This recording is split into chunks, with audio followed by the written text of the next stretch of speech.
So now for what I would consider the most important part of this course. Most collectors actually don't think about the fact that they have to take ownership over the storage and maintenance of their NFTs. They kind of assume that they're sort of just magically live somewhere either on the blockchain, which they almost never do, or on some sort of free storage where they'll just exist forever. Sadly, that's not almost ever the case. And if you're not aware of the steps that you need to take to actually take care of your own collection, you can lose the entire value of your collection. It happened to me with the NFTs that I bought in 2017 and 2018. I lost millions of dollars in NFTs. No one's really doing much to educate collectors around those risks. So we've really gone out of our way to go deep on this section. We talk about where your image files and your video files actually live, because it's typically not on the blockchain, and where ideally they should live. So things like IPFS and what that means and why you would want that.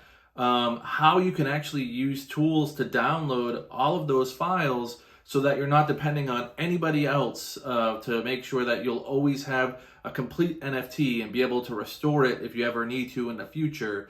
The difference between downloading those files and keeping a local backup that you're in charge of versus pinning.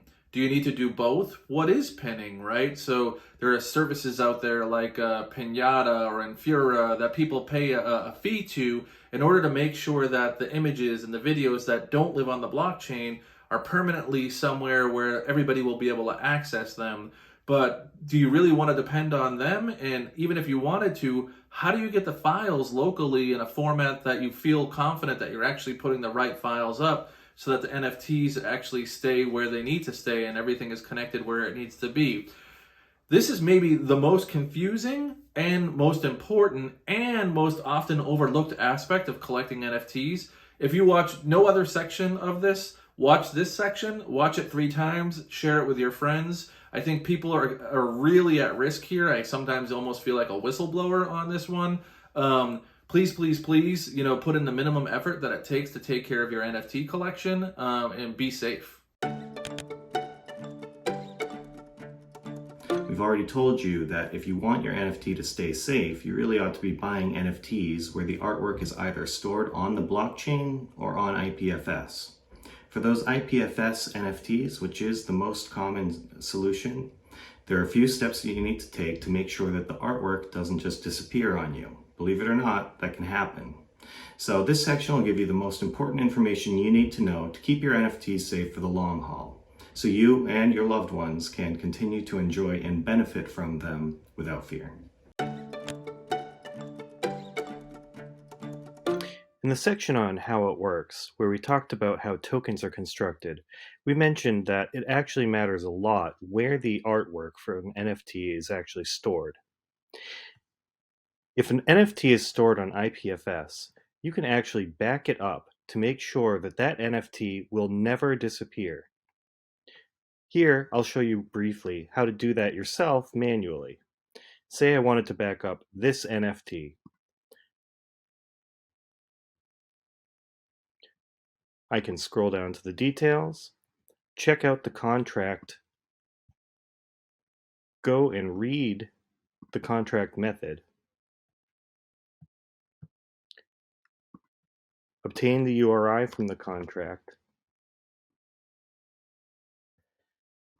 grab this is the CID, go to an IPFS gateway, load this metadata, save it. Hopefully I'll remember what this was in the future. Then obtain all the other IPFS links,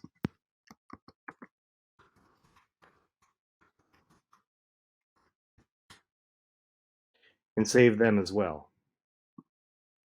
I have to be careful not to change the format or anything about these files, and I need to keep them somewhere safe, and I need to remember which NFT they were assigned to.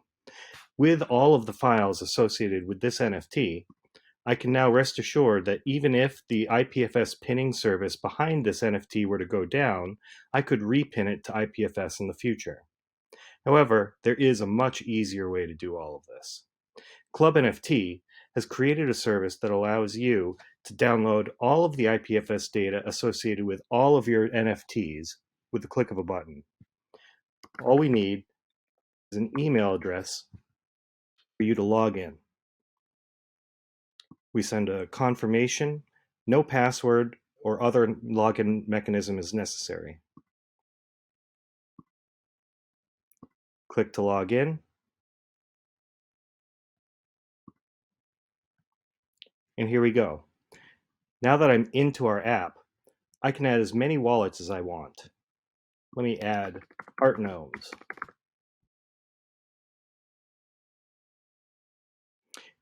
As you can see, Jason has 198 NFTs in his wallet, 47 of which are at high risk. We'll go into that in a moment.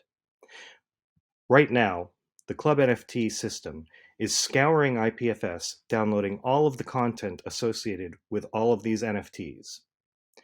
When it's ready, the system will generate a zip file for me to download and store securely.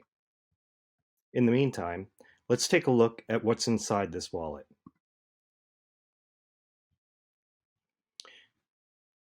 As you can see, we have the thumbnails for each NFT on the left side, and then a bunch of information along this line.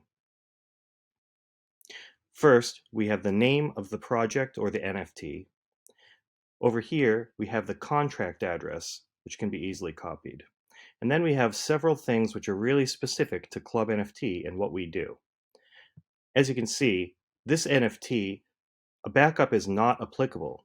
That's because this NFT is based entirely on the web. All of the metadata and images are stored on private web servers, not on IPFS. That's not great. That's why the storage risk is categorized as high risk. Let's see what we can find for some IPFS-based NFTs. We can sort by the storage mechanism and find that the vast majority of Jason's NFTs are actually available on IPFS. Right now, the ClubNFT system is downloading all of these files. They'll update in real time as files are obtained. As you can imagine, load on the ClubNFT servers can be pretty high, so it might take a few days to get everything. By default, we will send you an email within 5 days letting you know when your NFT backup is ready.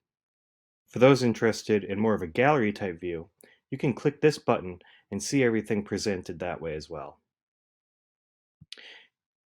If you want to filter by the statuses of these NFTs or by the risk category, that's easily done as well. To get back to the home screen, click this button. We can add another wallet. This supports Tezos and Ethereum, as well as ENS and TNS names.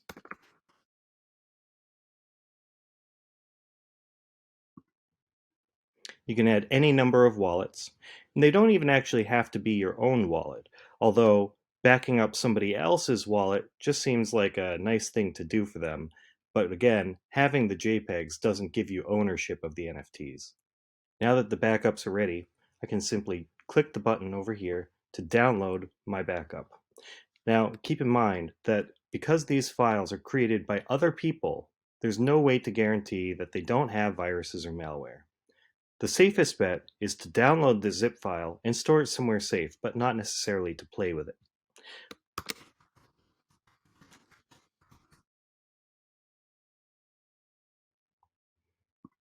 As you can see, these backup files can actually be really big.